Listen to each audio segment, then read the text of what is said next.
Welcome to the Landlord Diaries, where we talk about midterm rentals and the opportunities behind them.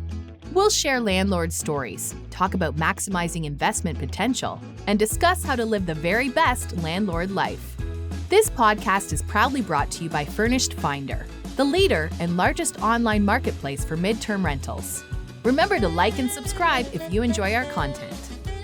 Hey, it's your ladies from the Landlord Diaries. Kelly Bailey and Katie Lyon coming to you from the marketing team of Furnished as fellow midterm rental hosts. I'm going to take this quick minute as a reminder. If you see the titles that we put FF53 or FF10, those are there to help you be able to easily find them when you're searching the audio or YouTube platforms for that specific episode. So example, on YouTube, if you search the Landlord Diaries FF21, well, then you're going to get to that specific episode, which is really cool.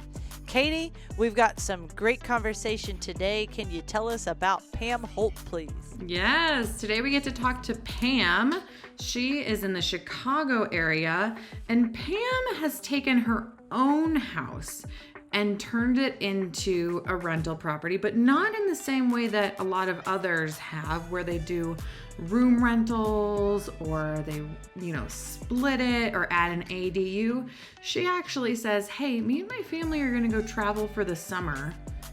She rents out the whole thing. So it's a really interesting conversation. It's kind of a different way of house hacking, if you will. It's kind of house hacking when you don't have a duplex or an ADU or a basement with a separate entrance. She's like, no, you can take my whole place and I'm going to go to Europe or Africa or wherever she goes. So she has a really interesting perspective on it. And I think a lot of people can take the action items that she mentions here. So please enjoy. Don't forget to like this if you are enjoying it.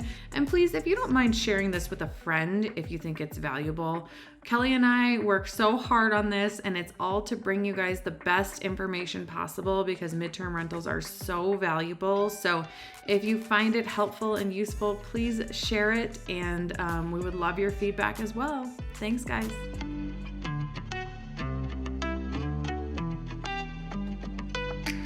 Today we talk with Pam Holt, a Chicago native. Pam is a real estate broker, entrepreneur, mom, and short-term, midterm rental host for a $15,000 per month 4-bedroom rental in the heart of Chicago. Currently, Pam's main goal is to help investors get up and going in the midterm rental space with her Happy Host Academy. Pam, thank you for being with us today. How are you doing? I'm good. Thanks so much. Thanks for having me. You are welcome. I can't wait for you to share your story with our audience. And let's start off with, you have a career background in visual design, architecture, residential real estate, and event planning. And how has that impacted your midterm rental hosting and your Happy Host coaching business? Let's start with your personal portfolio and how it affects the hosting, and then we'll eventually get to the Happy Host portion. Okay. It's funny because if you live long enough, you do a lot of different things, right? All of the things that I've done have kind of been centered around real estate. In addition to everything you mentioned, I'm also an attorney. So, I did the design piece, and then I became a realtor, and then I became an attorney, and then I was thinking, not sure where all this is going, but it all seems, it's all something I'm interested in, and I figured at some point it would all come together. And so when a friend suggested that I give, my house just to try it and see if I could have anyone come and stay, I thought that was a ridiculous suggestion. But it worked so well, I was then a host. So it started to make everything else that I had done make sense because now I knew, how to have the right agreement, and I knew how to set it up from my design background. And as a realtor, I knew how to stage it. And so it's like everything that seemed kind of, connected came together when I started hosting. and it's been fantastic since then. And I think you have a property that has been a vacation rental in your family for 50 years. How has that Yes. affected, leading up to you being a host yourself?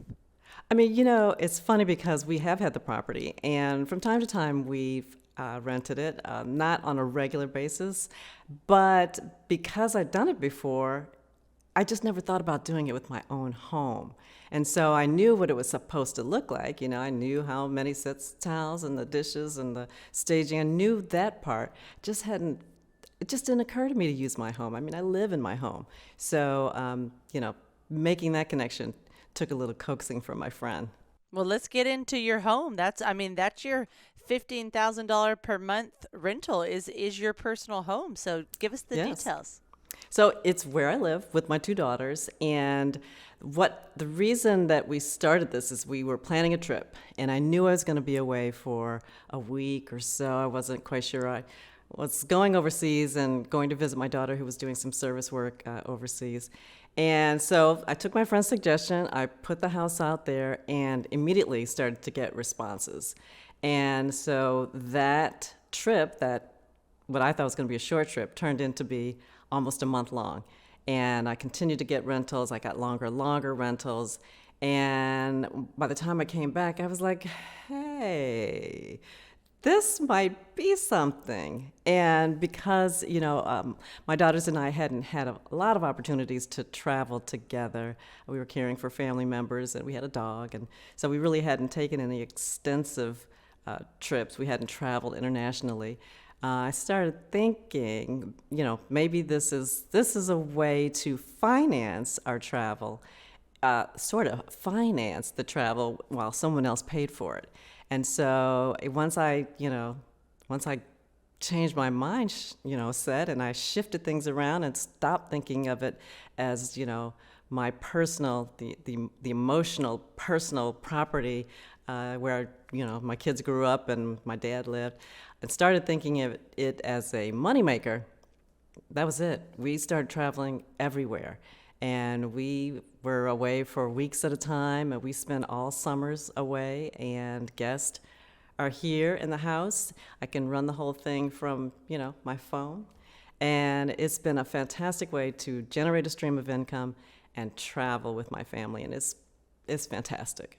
I love that. So Pam, let's dig into kind of the logistics there for just a minute, because I know a lot of our travelers are medical professionals or people who are out on contracts, and they might be leaving their home for 3 to 6 months or sometimes longer. And oftentimes they have interest in renting out their own property to other travelers, but they don't really know where to start. And they're saying, well, but I have all my own stuff in All my stuff, stuff. right? Yes. Like, how do you balance that, and what kind of action steps do you take so that it still remains your home, right? You don't want to feel like a stranger in your home, but at the same time it's ready for guests and your personal belongings are, protected and safe. And so someone else coming in also feels welcome and doesn't feel like, okay, I'm literally staying in somebody's house, right? house, and that's weird, right? Tell us Yes, how you do that. yes. Well, the first thing I think is what I briefly touched on. You have to separate yourself from your space. For me, it was more important to make memories with my daughters than it was to, just sort of, I don't know, sit around my house with my stuff. My stuff got a lot less important when I thought about, we could be in Paris, we could, be on an island. And so making that disconnect with your stuff is where you start.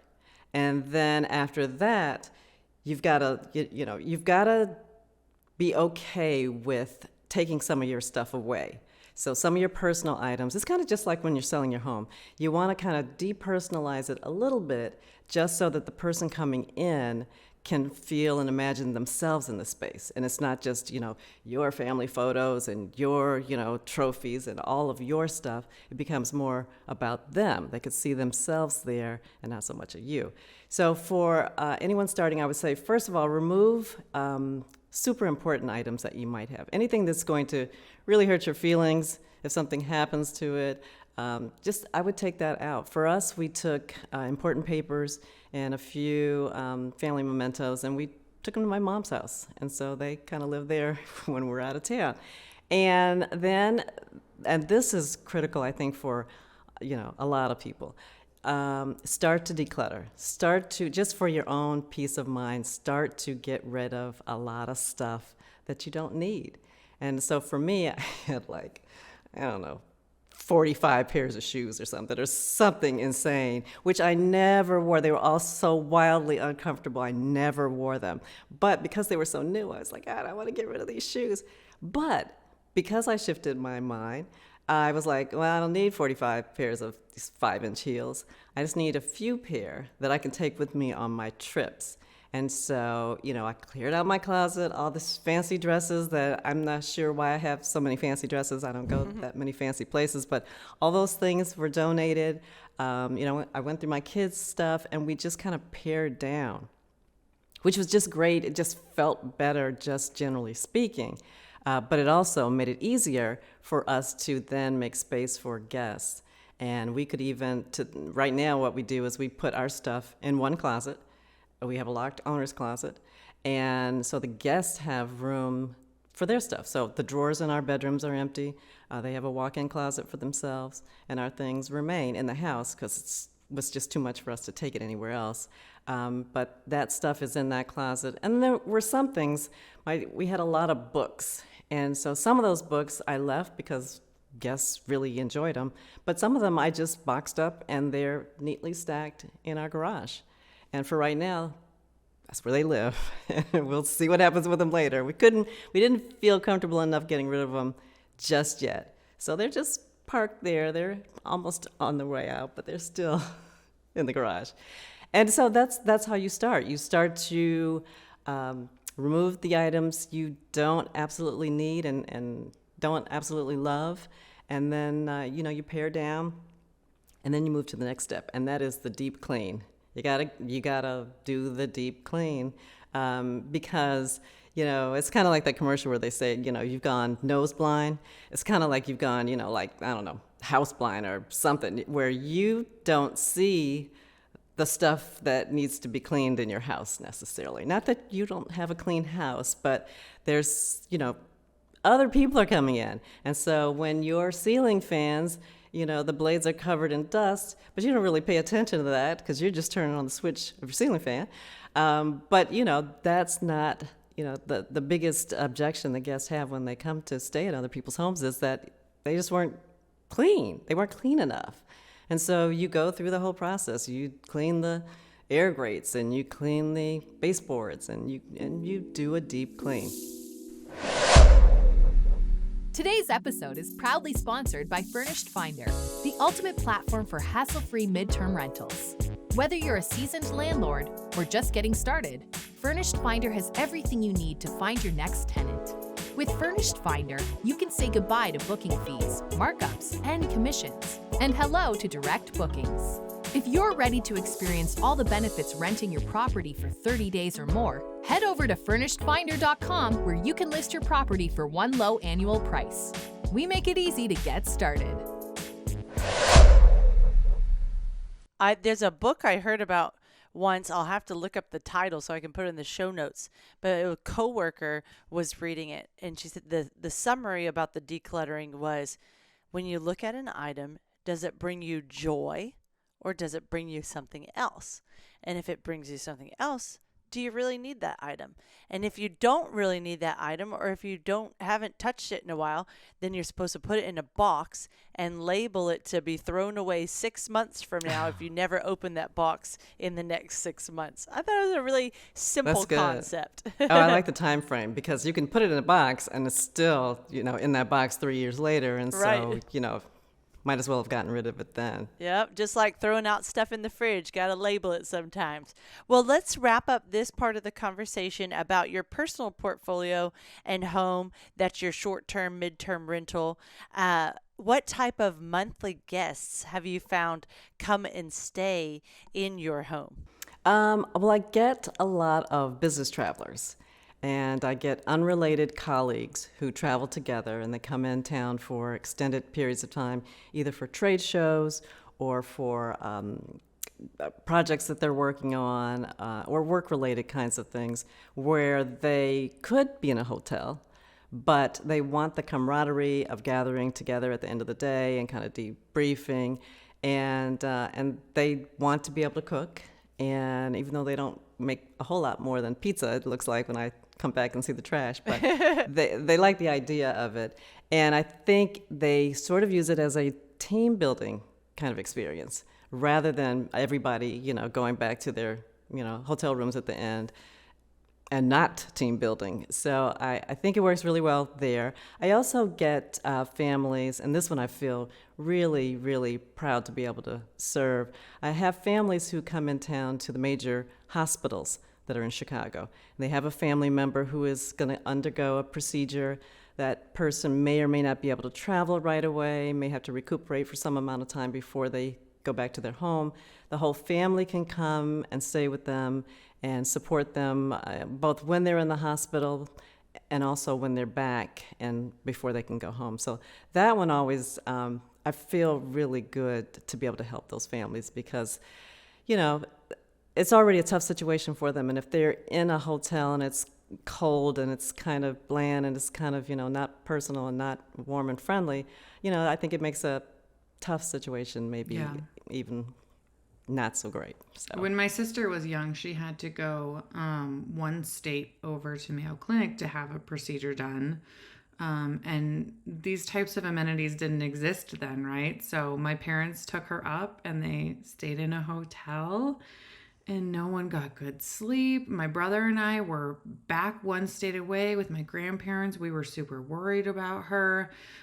She actually ended up slipping in the bathtub and hitting her head a couple days before so it added this level of stress that now hospitality has kind of taken us to this next level, where we always think about hospitality as oh, someone's going on a vacation, how can I make it better for them? But really, hospitality is anything that you can do to make someone else's life easier, right? Whether it's a traveling medical professional or these families that are traveling for medical needs, or maybe it's someone who's coming in to do a really, really hard job for a couple of months and they need a good place to sleep. There's all those levels of hospitality, and I think it's so impressive that as hosts we're able to serve all of those different needs, because they do matter and they do impact everyone's lives in different forms. Yeah, I think it's real tough to be, especially those traveling for work. It's hard to be kind of uprooted for this temporary amount of time if you're not in a space that allows you to relax and kind of, unwind. And, I have, my place is pet friendly, so you can bring your pet, so you're not away from your pet for an extended amount of time. And and you can bring the whole rest of the family, and it becomes, I think, a more bearable kind of situation. And I'm proud of that. Good. Well, we've made it to the Happy Host Academy. So you not only have been a real estate agent for many, many years, you have also jumped into the hosting world and decided, you know what? There is an opportunity here to help others get their midterm rental business off to a great start. And I think that your main goal is to help them to see how easy and simple it is to start your own hosting business, especially for women or retirees that, are looking for their next opportunity. So tell us what led you to start Happy Host Academy. I was so thrilled to find hosting as a stream of income.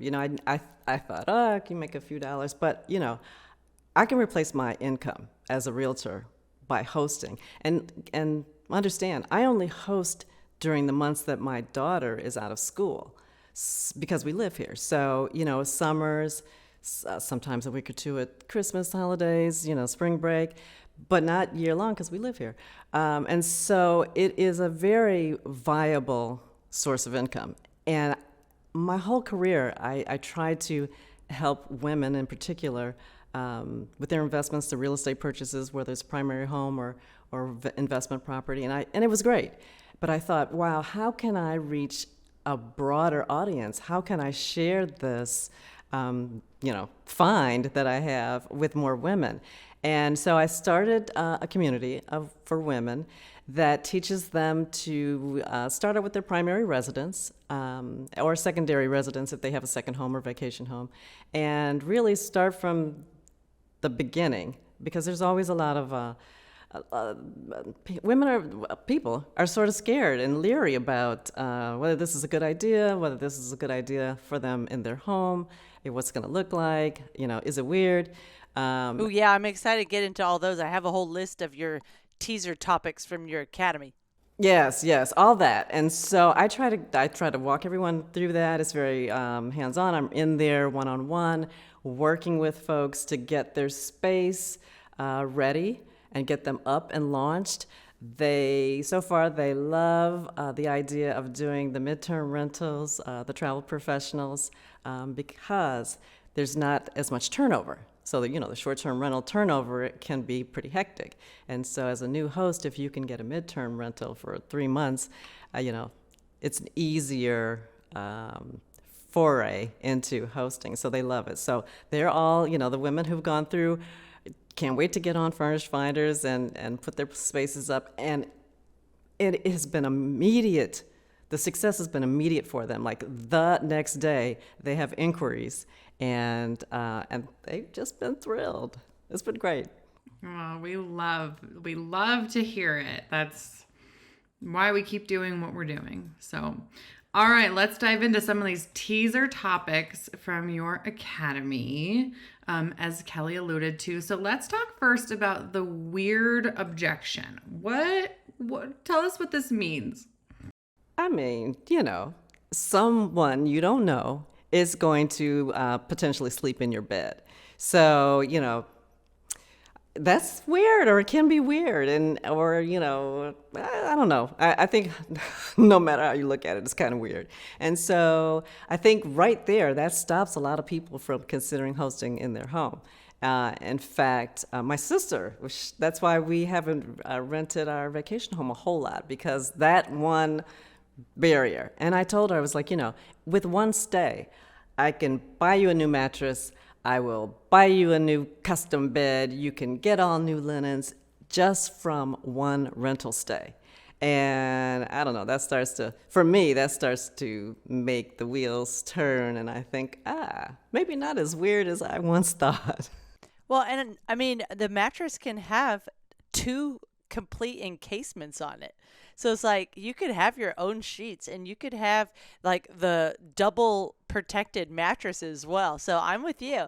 It doesn't have to be weird. And like when you look at the facts, you're like, how many people have slept in that hotel bed you were staying in? It's like, right. We share really. spaces all the time with couches and in like our banks, or sitting on a park bench. It's like it's an interesting concept. But you know what? I don't find people doing that math, because, of course, if you think about a hotel bed, of course, 100 times more people are going to go through there. But I show in the academy, here's the first layer that you put on the mattress, here's the second layer, here's what you put on here's. And so you're like, 4 layers away from the actual mattress. That's pretty safe. Yeah. I always feel weird when I have like a house sitter come to stay with our pets when we're out of town, and I'm like, so the master has fresh sheets and stuff, but if you want to sleep in the guest bed, that's totally fine. But then I'm like, well, no, like that's where the dogs always sleep. So it's, nobody else I feel like ever thinks it's weird except you, because it's your bed. Right. Yep. That's it. And that's part of, separating yourself from your space. So, Definitely. Once you do that, you're like, sleep there, sleep on the couch, whatever you want. I love the second objection that you get, which is the unlocking the potential of your home and the space. So some people think, I just don't have enough space to make my property work for me or be able to host guests. And you have some really cool advice there. Hey landlords, are you ready to level up your rental game and simplify your midterm rental business? Well, get ready to meet your new best friend, KeyCheck. KeyCheck is your all-in-one solution for stress-free property management. With tenant-paid screenings, online rent payment processing, custom lease creation, and a suite of incredible landlord tools, you'll wonder how you ever lived without it. No more chasing down checks or sifting through piles of applications. KeyCheck helps you organize and manage all things landlording in a simple and efficient way. Make landlord life a breeze with KeyCheck, the game changer for modern property owners. Visit keycheck.com to unlock the power of stress-free property management and take your rental business to new heights. Well, there's a couple of ways to look at it. Some people think their home, their space is not going to be attractive, not going to be interesting. The location's not even interesting. But you have to think, not everybody is coming to a destination for the bars and the restaurants like we talked about. Some people are coming for the hospitals and the schools. I get a lot of people who come in town because they're college students, go to one of the universities nearby, and they want to be together as a family, not have the kid in the dorm room and them in the house. They want to all come together and spend that time as a family. So it's important to not think of your location as undesirable. Think of why you're there. And if you're there for some reason, you're there because it's close to public transportation, or it's walking distance from the greatest park in the world, or you can get to the airport in 10 minutes.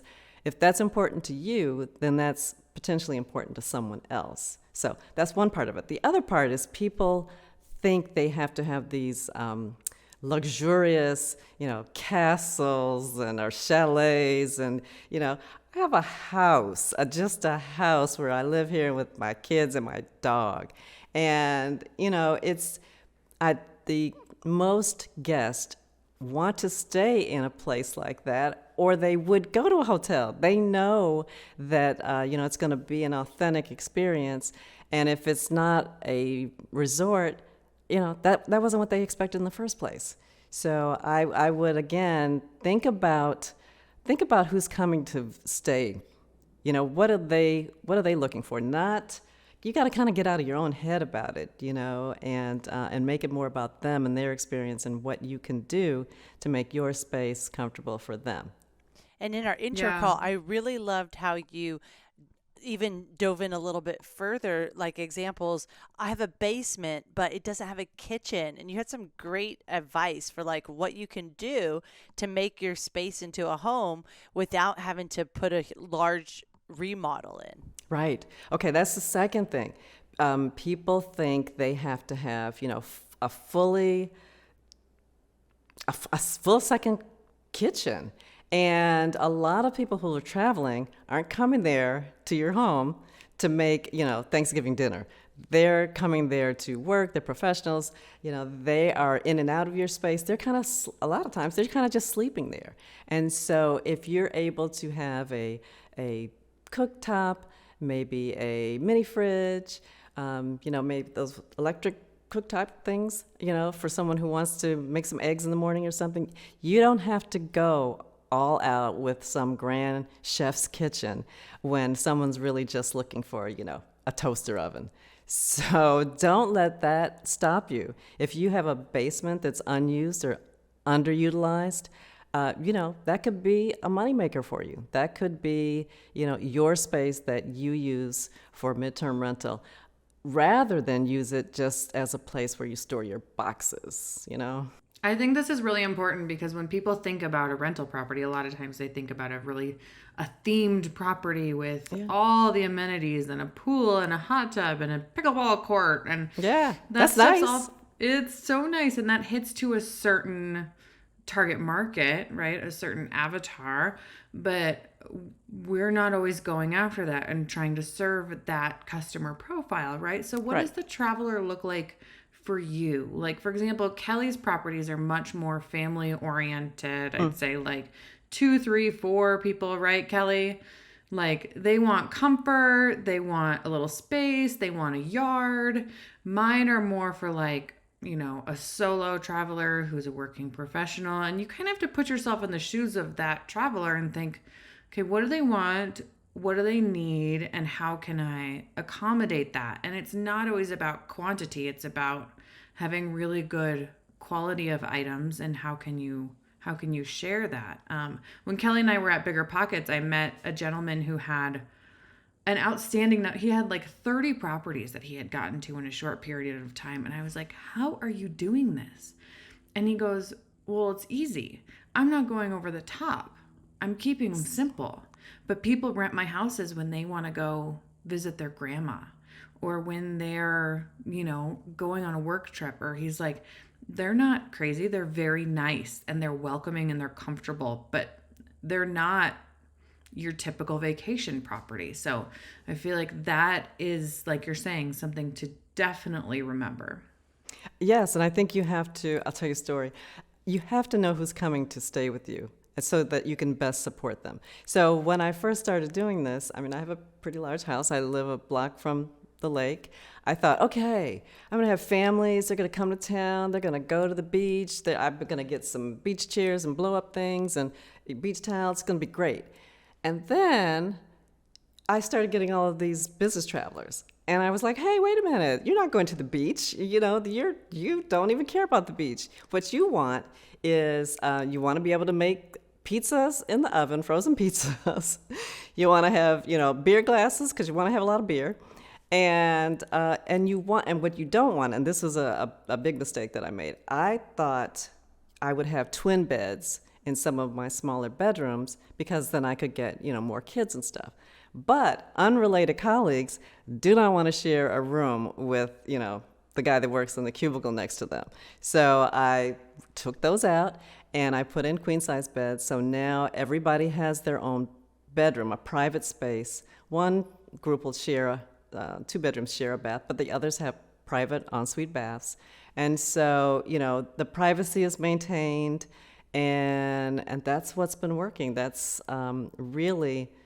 that's what sells my home. I think this is a great roundtable discussion, Katie, and we won't live here too long, but let's thank you for sharing your example of how you took a space and kind of changed it depending on what your guests needed. And then the space objection, I'm sure both Katie and I have examples as well. So I'm going to share 2 things. One, if you want to hear another great episode 51, Barry shares how he had a 4th bedroom that was full of just stuff that they were storing, and they decided, you know what? Rather than downsizing with a high interest rate and having to pay the same price that we'd get to sell our home right now, not necessarily, but for something new, right? It's like it didn't make sense. It was like, how do we go ahead and just make our home work as is, as an investment? And so he started. He took that 4th bedroom and turned it into an ADU. So a really cool story there. My example is I've got a couple, but I'll just give one. We had an ADU in the backyard of one of our homes. So our home in Temple has a 3-bedroom, 2-bath, has an ADU in the back. Well, for about a year, it was unfurnished because an insurance company came in and said, hey, we need your space. I said, I can have it furnished by this date. They said, can we have it 4 days from now and we'll furnish it? I'm like, done. Sounds great. Court came in, furnished it. But we had already had furniture from another property that we were going to move over to this property because our guests at our other property said, we love it so much here that we want to stay longer. So can we have our stuff rather than your stuff? And so we moved all of that stuff out. So my space objection was I didn't want to pay for a storage unit. And we did get a storage unit, but we got the smallest one, right? So that we didn't have to waste a bunch of money on a storage unit.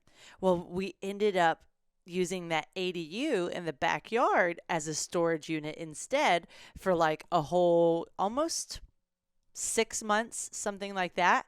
And when you start thinking through it, we could have made $1,400 per month on the ADU versus storing stuff in there for free, where I think our storage unit was like less than $100 per month. So that was a learning lesson because I thought I can't rent this ADU until it has this beautiful, amazing sidewalk that goes to it on the left side of the driveway. It needs like the most glamorous lighting so that it can be an experience. But that wasn't what it needed. It needed some stepping stones to safely get to. And honestly, we even started with just the grass. And then as rainy season came in, we're like, we definitely need to add some stepping stones. So we've added some stepping stones now, and we could have been renting it from the very beginning, and it was all a great experience and learning lesson. But that was like a space objection for us, as we thought it had to be perfect, and just as we're saying, it doesn't. Yeah, I thought my house had to be perfect too. And I almost didn't rent it because, like I said, I had a dog and my hardwood floors were scratched up. And even though, nobody else ever noticed the scratches, I was like, this is awful. I can't do it. But I did it anyway. And everybody says, oh, everything is great. No one even paid any attention because they weren't there to inspect my floors. They weren't that person. They were coming to enjoy their experience, and it wasn't about my floors. I since had my floors redone. I shouldn't have, because nobody cares. I'm the only one who cares. And it costs a lot to do that. So Yep. I would say get started. Get started and then use your rental income to make the small improvements that you think your guests would enjoy. And that's it. I wouldn't want to see people come out of pocket a whole lot, at least certainly in the beginning. Wait until you get some income coming in and have that income pay for whatever else you think you need to do, even if it is your floors. Yeah. One of our properties is a 2-bed, 2-bath condo, and it needed just the tiniest facelift. And honestly, the furniture did most of it. But it's, it's a little dated. You've got the oak cabinets and some gold hardware and stuff. And I bought a new faucet for the kitchen, and I bought a couple other small things, and we did change out the cabinet hardware right away, and we changed out a light in the kitchen because those just made such a big difference. But I have these few other items that, my family and I, we went and we furnished the property, and my brother is the handyman on our team, and I said, okay, we're out of steam, we're out of time, you can do this next weekend, right? We have not had a single day of vacancy since then. So the faucet I bought, the other light fixtures I bought, all these things I bought, we have long, there's a sliding glass door, and the long plastic blinds, they have broken. And I told Always. the new tenants moving in, I told the new tenants, I said, I've ordered the new ones. My brother will come put them in. And they're like, no worries. If you want to do it after we move out, it's not bothering us. So I literally have all this stuff that to me needs to be done, and no one else even notices. So it's just, it's just amazing, because what they care about is the location. How safe is it? Is it lit? What's the entry like? How accessible is it? How comfortable are the beds? Is there somewhere for my pet? They don't mind that the kitchen sink is outdated. They don't care. They want to know, is there a full-size fridge because it holds multiple people there? Is there a dishwasher? They care about that type of stuff. So it's definitely interesting as you learn that when you go along. Yeah. So this leads perfectly into the decor conversation. One of the things that to be able to get up and going right away and start getting your inquiries the day you post it is how you decorate your space. And your advice is to tell your personal story through your decorating. So what advice do you give to your students on that topic? I tell them, because a lot of people are, super insecure on this topic. And so I say, what are the things that you like? What's interesting about you? And for my family and for us, it's about our travels. That's what's that's the most interesting thing. And so a lot of the accessories and the things that we have around the house are from places that we've been. And so, they all have their own story. But when I string our story of those travels together in my listings description, it's interesting because I've had people say, I'll list some of the places we've been, or like, when you're staying in our home, we're going to this location. And they've been like, oh, I've been there, and you've got to go this place, and that place. And, you're starting a conversation at that point. And so you're creating trust, and you're creating a relationship that started through your stuff, through interest in your stuff. And so a lot of people think, well, I don't have interesting stuff. But it only takes 3 items to make a collection. And so if you have 3 vintage tennis rackets and you frame them, over a bed or something, and they, they make people who see them start to think, yeah, I used to play tennis, or I had a racket that looked like that, a long time ago, and it builds a connection, and and you may not think it's wildly interesting, and maybe it's not, the most interesting thing you've ever thought of, but when you start to, do those kinds of things in different rooms, people have stuff to look at. It doesn't have to be super expensive. In fact, it probably shouldn't be super expensive. But it can be a part of your story. So you're like, hey, I'm a tennis pro, and I started with this tennis racket, 35 years ago. That's interesting. And so that's what I tell people. Start with them and what they think makes them interesting. I love that. You're making me think of a wall I saw, I think it was in Nashville, Tennessee, that really just inspired me to potentially do a similar wall one day, because Austin being the music capital, right?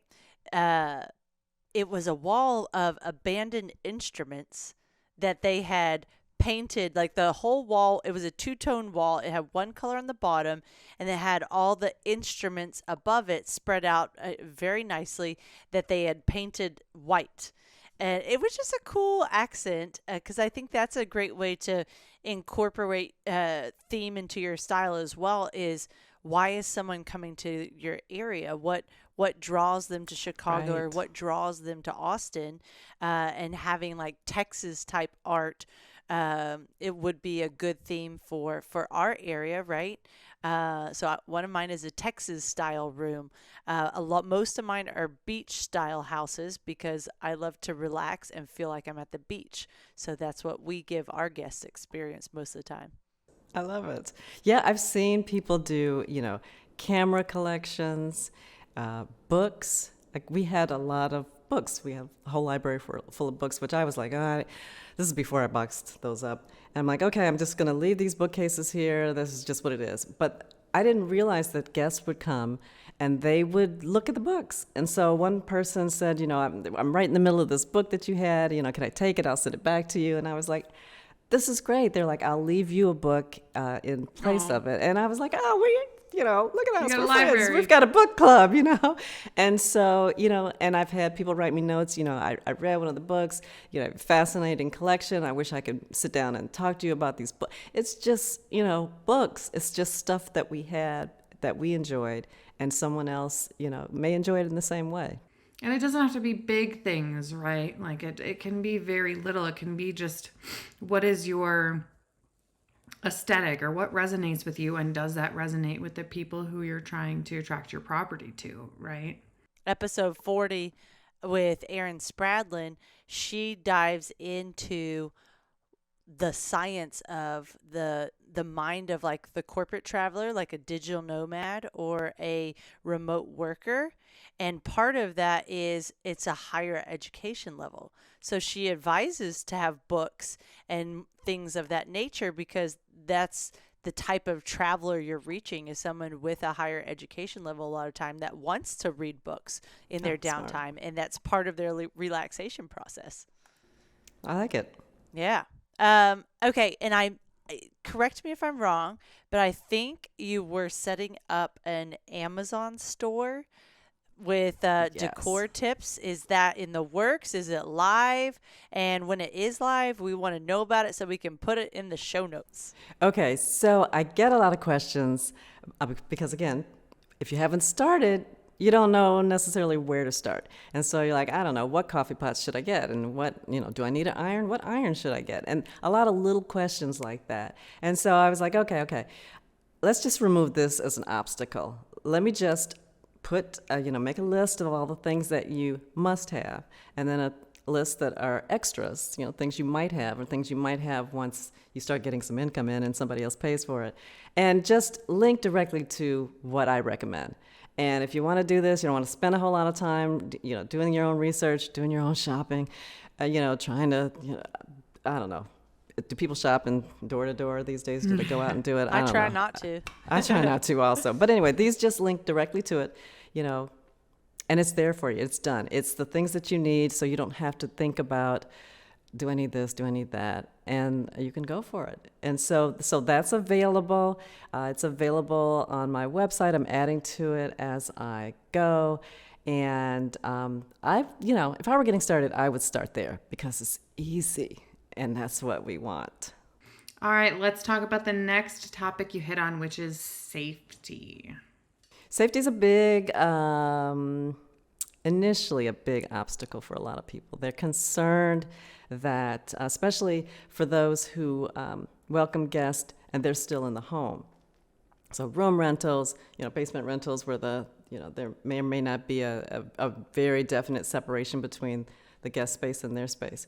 And so, we go through in our academy, we go through the vetting process and, what to look for and the conversations and questions that you might have with a potential guest so that you can they get a sense of you get a sense of them. If it doesn't feel right for whatever reason, you don't have to move forward with that rental.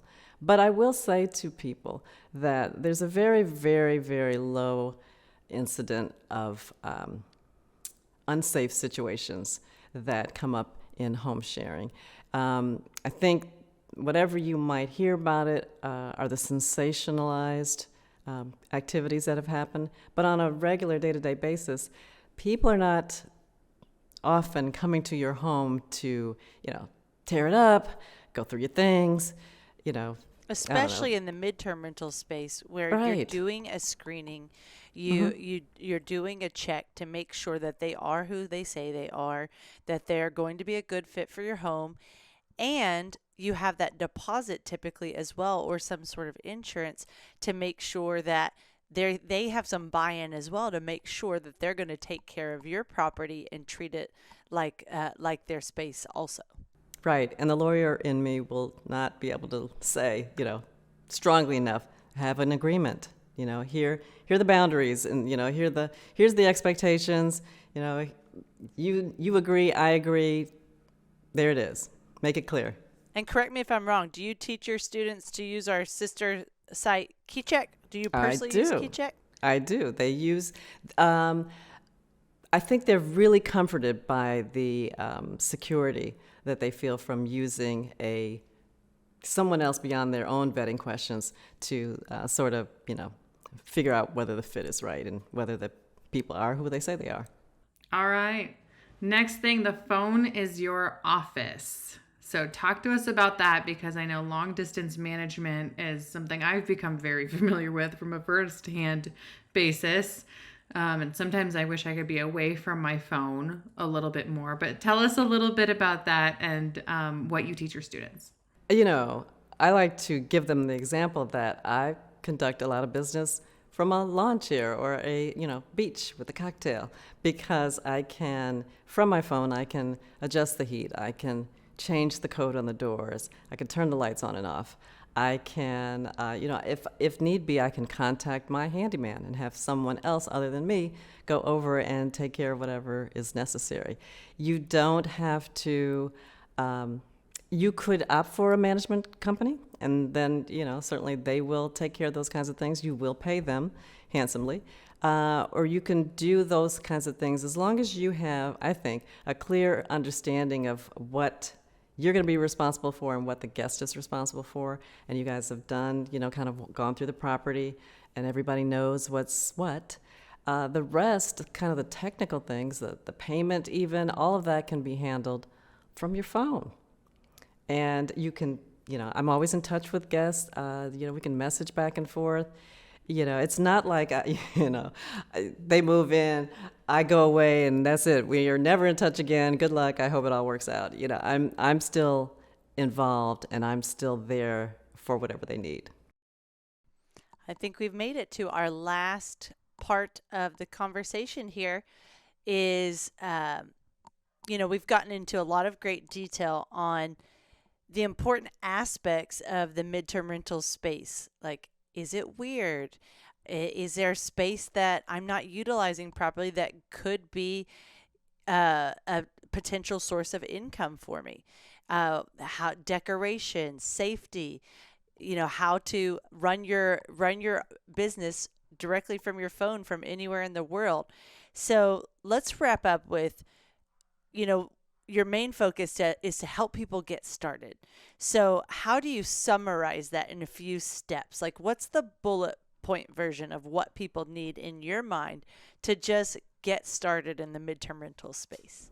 I would say focus on the declutter and the deep clean. And then, maybe I wouldn't recommend going out and spending a whole bunch of money on, all new everything. I don't think anybody expects that, and there's just no reason to do it right out the gate. So I would make sure I had the basic kinds of amenities that someone who's coming, you've evaluated your guests, so you know who's coming, and you anticipate the things that they need, have those things, and get started. You got to get started. If you hesitate, if you contemplate, if you procrastinate, then you never start. So I would start and iterate, and and tweak and get better, and listen to the reviews, and communicate with your guest. What else do they need? They need more towels. Get some more towels. Yeah. Make them happy, and they will leave raving reviews, and and they'll come again. I have guests that come every year, because they come to the same conference. And so, I've got bookings, 4 years from now. And so unless we get COVID again, yeah, I'm all good. And so when you make that kind of impression on a guest and they know that you care about them, of course they're going to come back. Katie and I have summarized, just from a Furnished Finder perspective, our goal is to give the midterm rental tools you need to get started in space, right? So we've come up with 5 steps just to understand how the midterm rental process works and jump in and get started. So hopefully you guys can get some encouragement here and really just jump in. If you have any questions, we would love to hear about it on the show notes on YouTube, or the comment section on YouTube, I mean. And Pam, thank you so much for being with us. How would you like for guests or listeners to connect with you? And I think you've got free options for your academy as well as some monthly options. So why don't you go ahead and tell them about where to connect with you? You can find me at pamholt.com. I tried to make it easy. It's a PAMHOLT, and there you can find you'll find the store. And so I want them to succeed, and so I'm happy to literally get in their home and give them suggestions on what I think will make a difference. Yeah, it's fun. Well, thanks for tuning in today, guys. We'll see you next week. Have a good week, everyone. Bye. Bye.